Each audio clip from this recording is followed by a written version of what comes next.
The Biome Vote. Much like the mob vote, it was a community-wide event where players were asked to choose between 3 options, out of which only one would ultimately be added to the game. But this time, we weren't just voting for a single mob. Instead, we were voting for an entire biome overhaul with new features, mechanics, and even a new mob to complement the biome. Rather than introducing a standalone creature with barely any context, these updates promise to expand the world itself, making old biomes feel fresh again, and offering a new reason to explore them. Mojang did promise that the losing biomes might return in some form one day, and to some extent that promise has been kept. The biome votes took place in 2018 and 2019, featuring a total of 2 votes and 6 biome options. Out of those 6, 3 have made it into the game: the mountains featuring goats, the taiga featuring foxes, both of which won their respective votes. And then there's the swamp, which was eventually added alongside frogs despite originally losing. But even with these additions, there are still plenty of biome concepts and features that haven't found their way into the game, even after 6 years. And the ones that did make it ended up feeling pretty bland and underwhelming. So in this video, I'm going to go through every biome from the original votes and give them a complete overhaul. Let's give these forgotten biome overhauls a second chance and maybe even a future in the game. Starting off with the first losing biome from the 2018 biome vote, the Savanna.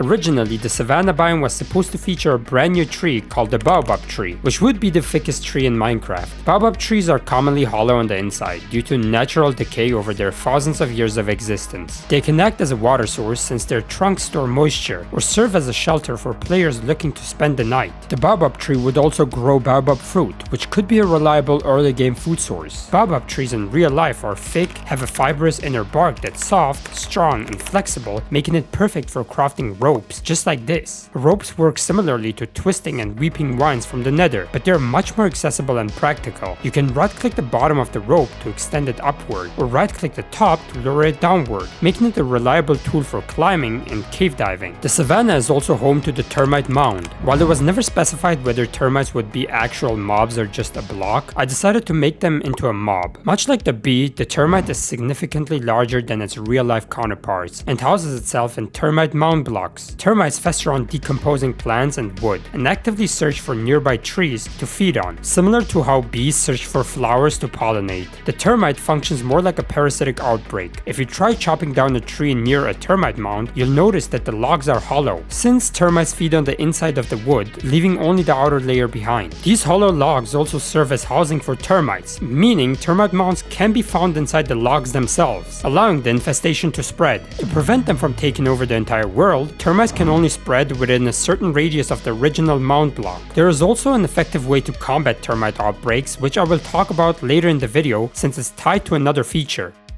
The hollow log can also be harvested. While it only yields a single plank, its true value lies in its decorative ability and useful properties. You can right-click the hollow log with almost any block to store it inside, allowing for creative combinations and unique designs. Blocks like flower pots, moss, mushroom, and other similar items can be placed directly inside, making the hollow log a highly customizable and a dynamic decorative block. Beyond decoration, the hollow log also has a practical farming use. It can be used to reinforce farmland. By placing a hollow log down and filling it with dirt, you can then till the dirt inside the frame to create protected farmland. This wooden border prevents crops from being trampled by players or mobs, acting as a sort of natural fence. You can even pour water into the log and place a glass block in it to safely hydrate the soil while preventing accidental falls into the water source block. It's a functional and visually appealing way to upgrade your farms. But all of this isn't even the main attraction of the Savanna biome. The real spotlight goes to the ostrich, with its tall frame and long curved neck.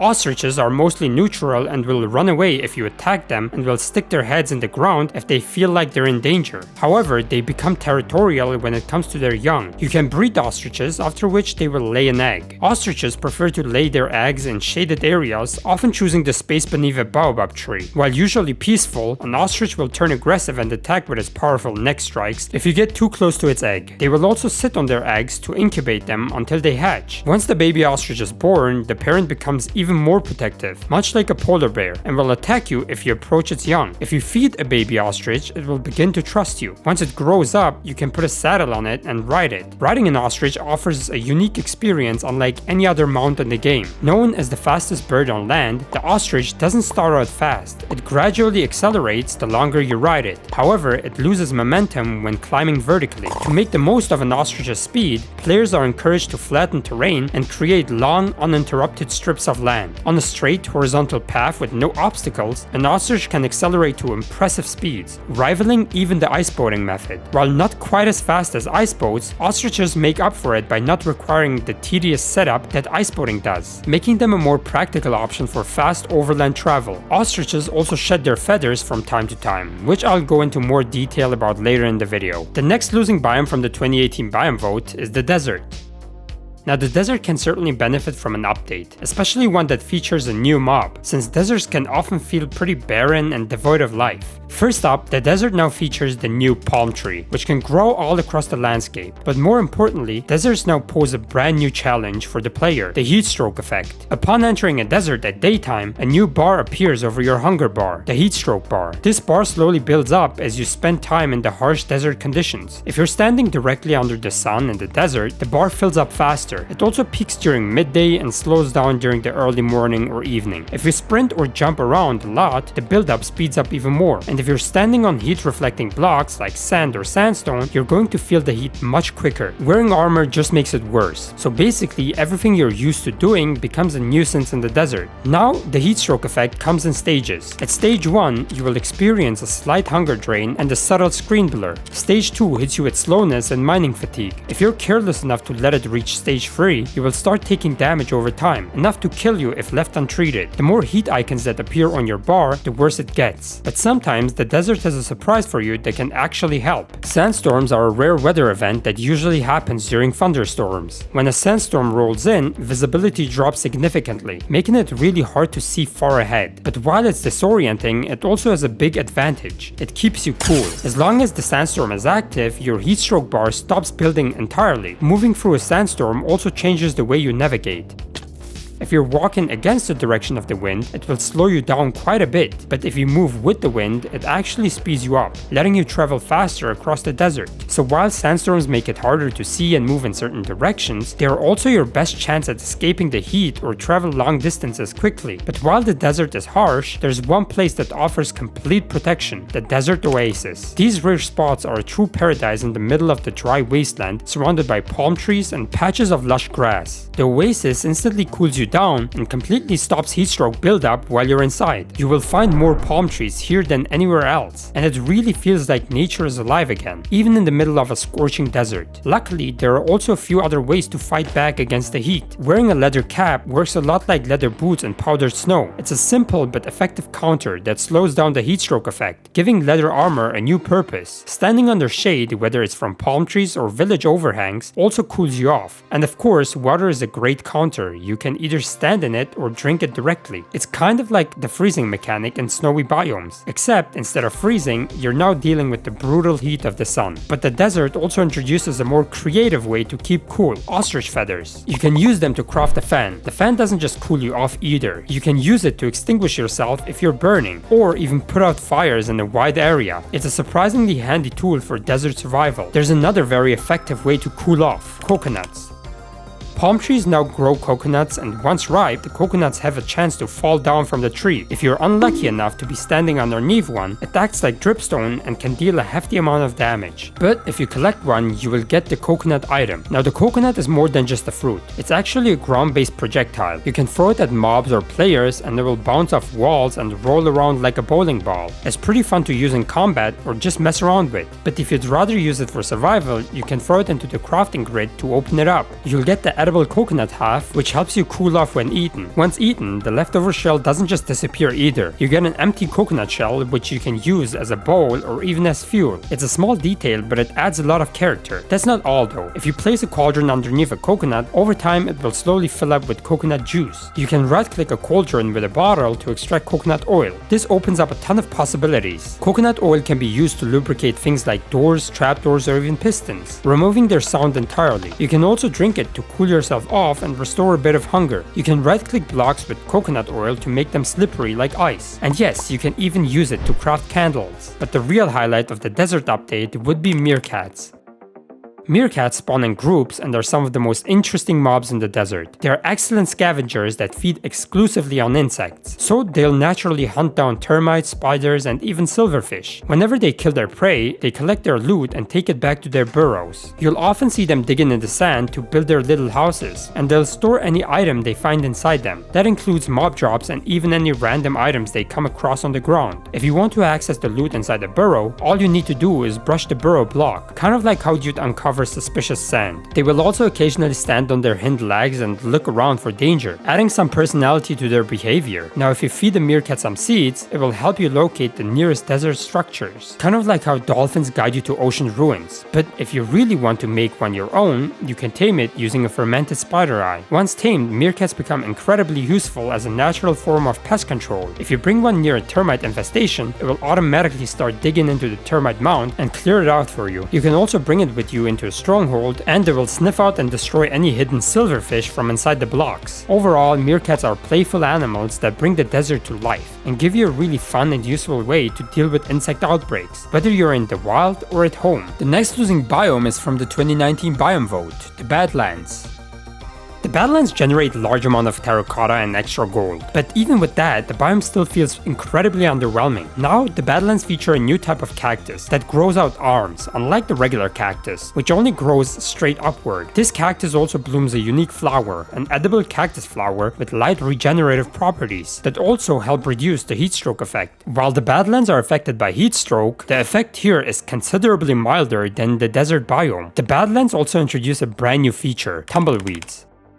Tumbleweeds roll across the land, adding a great sense of atmosphere and fully embracing the western style of the biome. They spawn most frequently in the Badlands, but can also occasionally be found in deserts. But tumbleweeds are far more than just decoration. You can search them for all sorts of loot, anything from sticks, dead bushes, cobwebs, string, and seeds, to even gold or iron nuggets and saplings. You can also build tumbleweed catchers using hollow logs or cobwebs to create tumbleweed farms. They are extremely flammable as well, bursting into flames and quickly disintegrating when set on fire. Interestingly, tumbleweeds also attract meerkats. Meerkats will chase after them and steal whatever items they contain, taking the loot back to their burrows. This creates a clever interaction. You can combine tumbleweed catchers with meerkats to make an automatic tumbleweed farm. Just brush the burrows to retrieve the stored loot. To really embrace the western vibe, the Badlands should also include a new western style village, making the biome feel more lived in and exciting to explore. But the highlight of the Badlands biome would have to be the vulture. The vulture would finally introduce a new flying mob to the game, giving the skies more personality. As a master scavenger, it soars across the landscape searching for loot. Vultures are drawn to undead mobs and will circle around them, waiting for the perfect opportunity to strike. Undead mobs fear them and will try to avoid them whenever possible. Vultures are also drawn to weak players and to loot dropped by players who have died. They are usually passive unless you're low on health, in which case they will take the opportunity to attack. They'll also defend themselves if you strike them or get too close to their nests. Yes, vultures have nests. They often collect loot and store it in their nest blocks, and you can even feed them rotten flesh to breed them. After breeding, they will lay an egg at their nest, where they tend to stay when not flying. You can try to steal the egg, but be warned, doing so will cause nearby vultures to attack. If you manage to steal both the egg and the nest block, you can hatch and raise a baby vulture at home. The vulture needs the nest block to grow, and feeding it rotten flesh will speed up the process. Once it becomes an adult, it will patrol the skies around its nest block, protecting your base from undead mobs. But that's not all. Vultures also protect you from threats in the sky. They hate phantoms and will actively hunt them down. If you have a vulture flying around your base, you will never have to worry about phantoms again, making the vulture one of the most effective base defense mobs in the game. Since all of the biomes from this point on have either already been added or won their respective biome votes, I'll be focusing on smaller improvements rather than full-on revamps. Starting off with the swamp biome, which despite originally losing the vote, was eventually added to the game. But instead of being a true swamp update, it felt more like Mojang simply introducing an entirely new separate biome rather than improving the already existing swamps. So let's make the swamps feel a little more alive.